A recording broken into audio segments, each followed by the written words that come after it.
Alright guys, welcome back again to the channel. So the Super Eagles of Nigeria playing a 1-1 draw against the Russian national team in a match that I felt was one-sided. The first goal came in the 27th minute, courtesy of an own goal from one of our defenders, Semi Ajayi. And then we would go on to equalize the match in the second half, courtesy of TOLU Arukodari's 71 minutes goal. He actually was very lucky, because the goalkeeper of the Russian team passed that ball straight at him, and then he capitalized and tucked it into the back of the net. But it's still, kudos to Tolu, because obviously he read the pass. He didn't just stay and the goalkeeper passed the ball to him, so he read the pass and intercepted it. So that was actually, a good one on his side. He positioned himself well to grab that opportunity.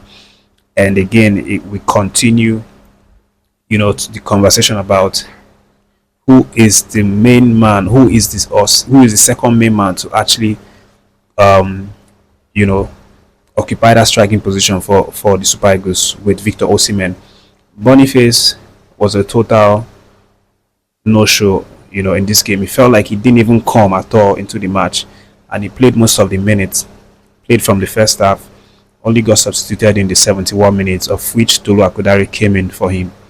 But he didn't leave any mark. The only thing that we saw him do, I think it was one header that he attempted straight to the goalkeeper. It was actually on target, so that was actually to our favor.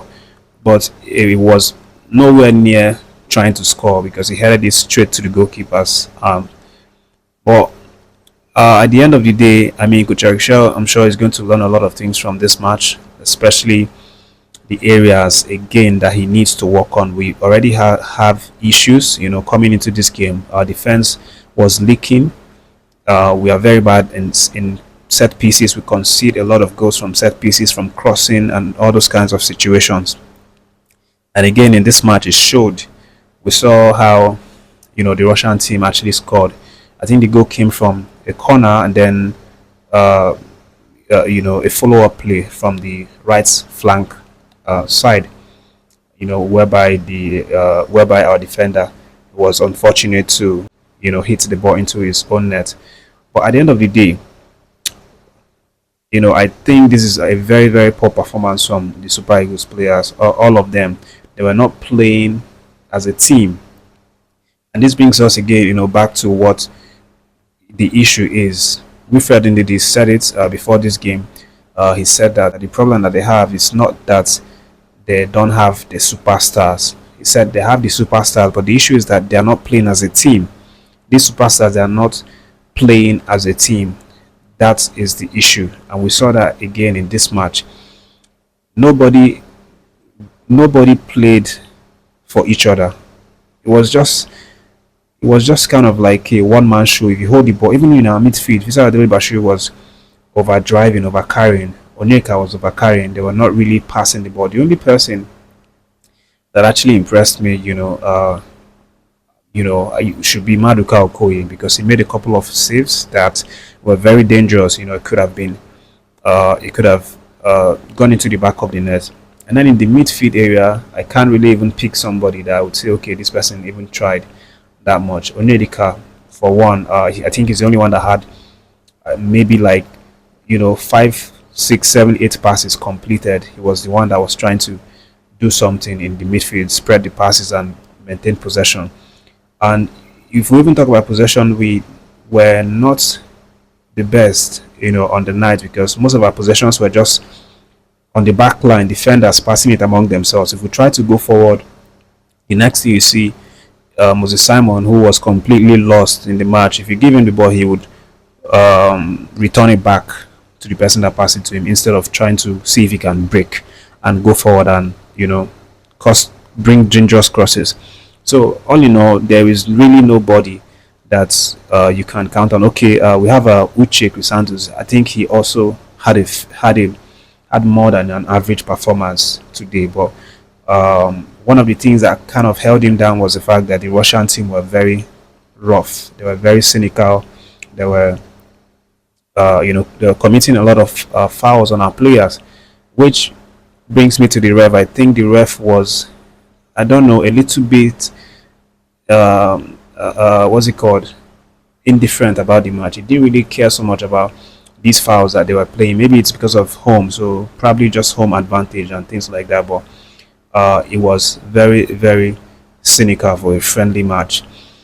But by the end of the day, Kucherik Shaw did what he did, and one of the things that he did was the fact that he brought in, this man Olusegun to at least try the man, because obviously this is the only chance that he has to play. And even though Olusegun didn't really have a lot of the ball, because when he entered, we were more or less on the defensive side, so we didn't really have much possession.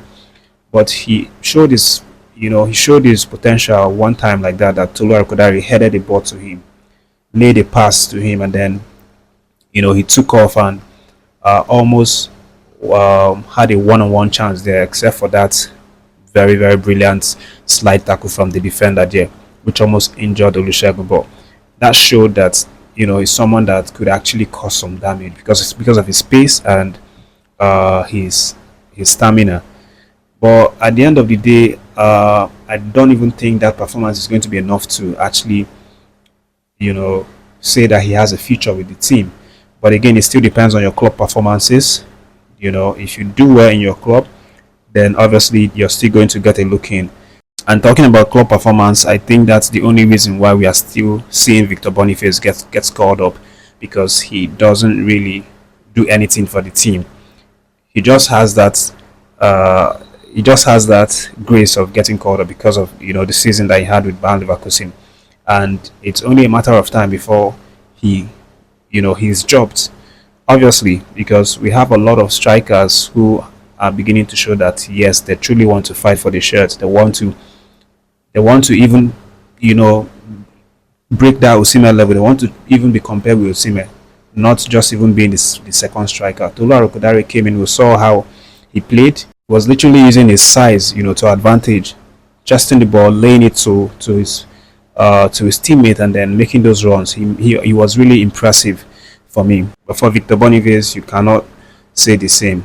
But at the end of the day, Coach Eriksson knows that he needs a lot of work. The team needs a lot of work. They need to, sort out all of these issues. We are too vulnerable in the defense line. We allow crosses to hurt us. We allow corner kicks, set pieces, all of these situations. We don't have that idea of how to keep these balls out when we are on the defensive side. It's very bad.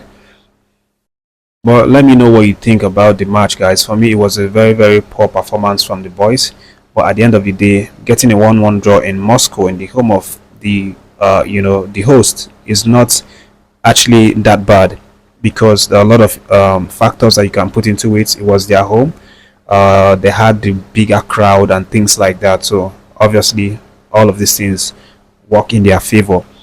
But at the end of the day, we wanted to win that match. Kuchereksha wanted to win that match. We wanted to not just win the match. We wanted to see the guys play in a way that we would say, okay, these guys actually played well, even though maybe they lose the match. But you say, okay, you know that they actually tried, that kind of a thing. That's what Nigerians were actually looking forward to.